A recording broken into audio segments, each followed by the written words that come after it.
Hello and welcome. How stable is Iraq? Stable enough for national elections in January? Well, that vote, if it happens, will come at a time when the Iraqi people face some of their biggest challenges. From deadly bombing attacks to a political deadlock in Baghdad and the prospect of US troop withdrawals putting greater pressure on national security forces.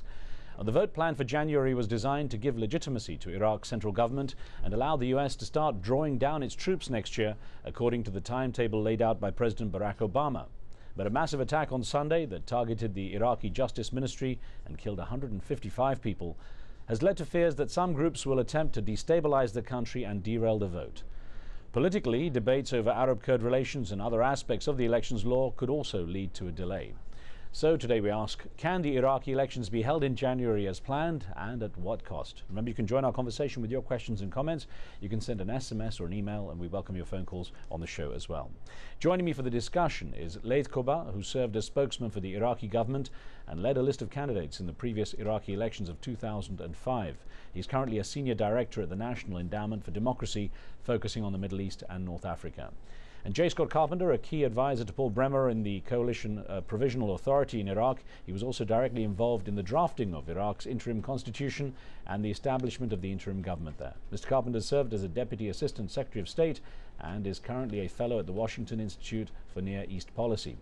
Also with us is Stephen Clemens, who directs foreign policy programs at the New American Foundation in Washington, D.C. We're glad to have him with us too, and welcome you all to the show. And Riz Khan, if I could start with you, please, first. And looking at that massive bomb attack on Sunday, is it a sign that things are starting to fall apart? Is it an omen of worse to come?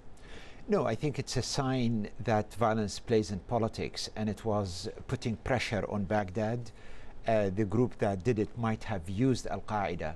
Al-Qaeda is nothing but a killing tool that has been used by different players in this very, very complex, rough game. But I think at the end of the day, that those bombings were very much political, putting pressure on Baghdad. Well, Scott Carpenter, what sort of message do you think that was sending, that attack was sending to Nouri al-Maliki? Was it telling him he doesn't really have control of the country? I think that was the intention, was to communicate to the Iraqi people that his claims of being able to keep Iraq safe are hollow. I don't think that they'll have that impact unless they're sustained. Well, let me ask you, if that's the message to Nouri al-Maliki, what about to President Obama here in the US? Well, I think the whole process is to undermine the current political process, which includes both the elections and the ultimate withdrawal of troops. I think the presence of American troops has helped to fuel the insurgency. By keeping them pinned down there for a bit longer, it probably helps Al-Qaeda or those who want to derail the political project in Iraq at the moment. Well, let's bring Stephen Clemens into the conversation as well. Stephen, good to have you with us. I mean, some say it was a mistake for President Obama to put Iraq on the back burner as he was focusing on Afghanistan, and of course now the issue of what to do in Iraq, especially under these circumstances with the pending election, is raising its head. And there are those who are starting to wonder whether this sort of yo-yo in foreign policy between Afghanistan, a focus on Afghanistan and then a focus on Iraq, is really going to actually allow either place to get any kind of proper policy implemented. Well, I think that those behind this bombing would like to find ways to keep the United States trapped in a circumstance where it can neither withdraw from Iraq and then has forced deployment problems in Afghanistan, as opposed trying to shift from one to the other. I suspect that this kind of complex trophy bombing, which Al-Qaeda is so good at, we've seen it in Madrid and other places in the world, could happen anywhere. And I think, if anything, what's been interesting to watch in the political order in Baghdad is the resolve that was shown after the bombing to try to pull things together to make this election happen. They didn't quite pull it off, but at least they demonstrated, I think, that the bombing has not disrupted the political will to try to achieve a result down the road. So in that sense, this horrific tragedy has not worked. And I suspect that on the American side of things, as we're trying to take the training wheels off to begin moving our priorities, we have to see Iraqi society take responsibility for its own security, but there are going to be problems. But the key thing is not to let those problems derail progress and the intent to move the nation forward. And I think that's an interesting result of this. Riz, do you think there's a valid criticism from those who say that basically President Obama has been trying to keep Iraq out of the headlines, that it's not the ideal sort of focus he wants as he looks, for example, at Afghanistan in this case? Well, I think I mean, he's right, President Obama, right in his general vision that Iraqis need to take charge, need to be responsible for their country. I think that's all and fine. But I think there are some realities that are unescapable. And that is, we've pushed a political process, but the political process more or less reached the end of the road. I wouldn't call it a dead end, but the end of the road. In a sense, many issues were postponed for too long, including Kirkuk. There are about 80 legislations that were supposed to have been discussed and passed by Parliament. None of them have moved forward. And troops have been pulled out of the main cities, and that's fine.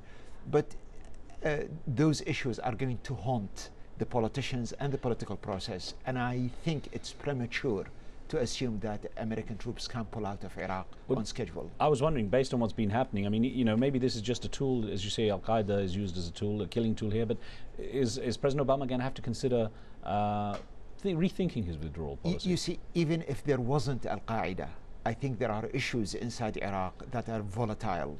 There is the issue of Kirkuk, which now been pushed and pushed again, and the Iraqis are trying to push it one more time without agreeing a vision on how to resolve it.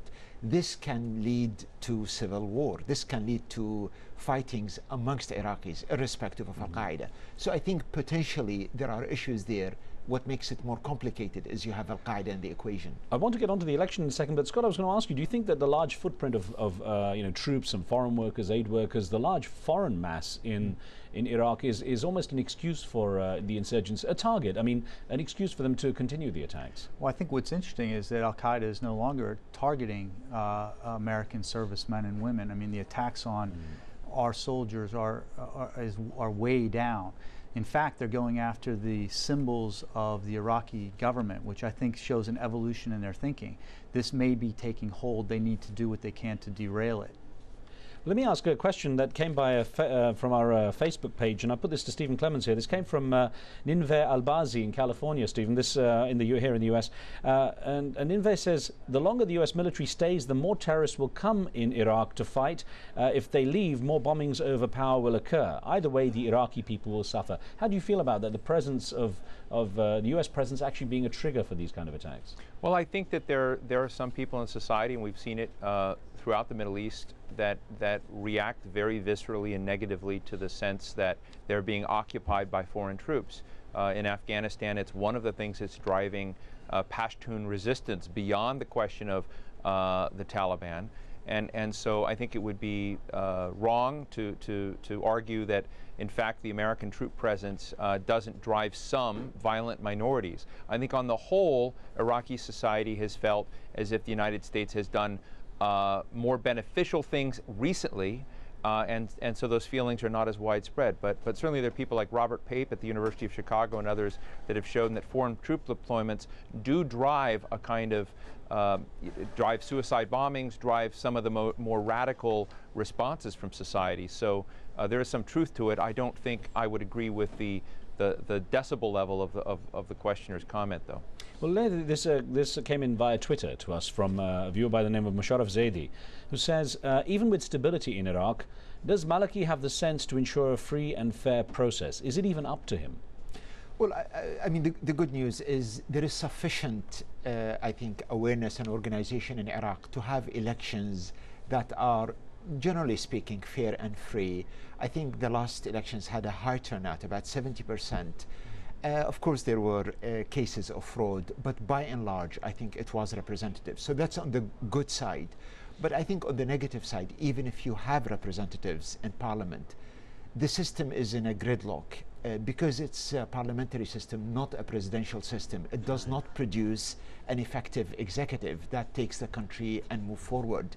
You have ultimately a quota over power, and that paralyzes government. I'll get into the intricacies of that in a moment because there's some interesting aspects to the election in Iraq. But Scott, if I could put this to you from our live station chat room where people are online here. Crane in the USA says, how can fair and transparent elections be ensured when there are repeated bombings? Let me ask you, do you think the elections will actually go ahead in January with all the delays and the potential problems? I do. I'm a perennial optimist about this, that at the last minute, however late the last minute is, the Iraqis will find some way to have these elections because they see how important they are to the political future of Iraq, to American withdrawal, frankly. I do think that there will be elections that are credible in Iraq because people don't trust one another. And so there'll be lots of observation, which is what drove the credibility and legitimacy of the provincial elections, is that there were so many political party observers watching one another that when the results were broadcast, no one really questioned the legitimacy of the results. Stephen Clements, do you think that the West, I mean, there are those who think the West is really pushing for the elections as a way of closure, to sort of dust their hands and finally close the chapter on Iraq? I don't think it's just to dust their hands and put a punctuation point. I mean, I think everyone would like to see that what we did there succeeded in something. But I think that we've seen Iraqi society already get near ripping itself into shreds internally. And the reason why elections and civil institution building and these democratic processes, which Jay and Leif were speaking about, are so important, is it creates opportunities for cohesive and collaborative governance within Iraq, that if it doesn't proceed and move forward, the place has a high possibility of pulling itself apart. So I think it's much more than us saying we're done with this experiment, although clearly I would like us to move on as well and see Iraqi society take responsibility for itself and succeed.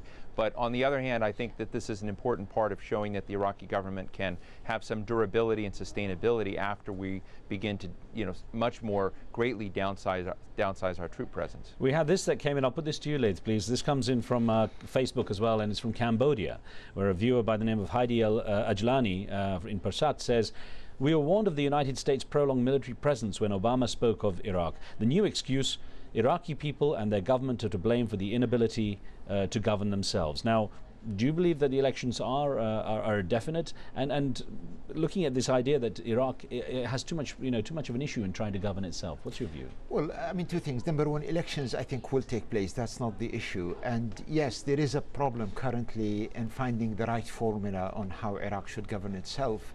But I think by and large it is the right thing to do, is to leave Iraqis to work it out for themselves.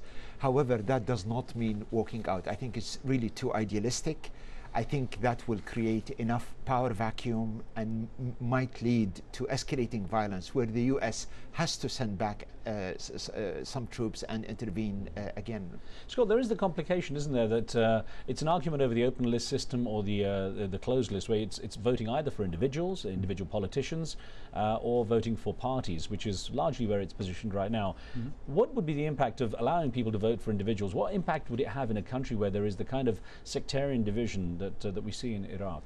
Well, I think any time that you give people the right to choose their specific individuals to represent them, it's a step forward in the democratic process. Mm-hmm. And the fact is that it also creates a connection between their official in Baghdad and the local community. So an open list system does that, whereas a closed list really empowers the political party leadership that has to be then less responsive to the people, more responsive to the needs of the party.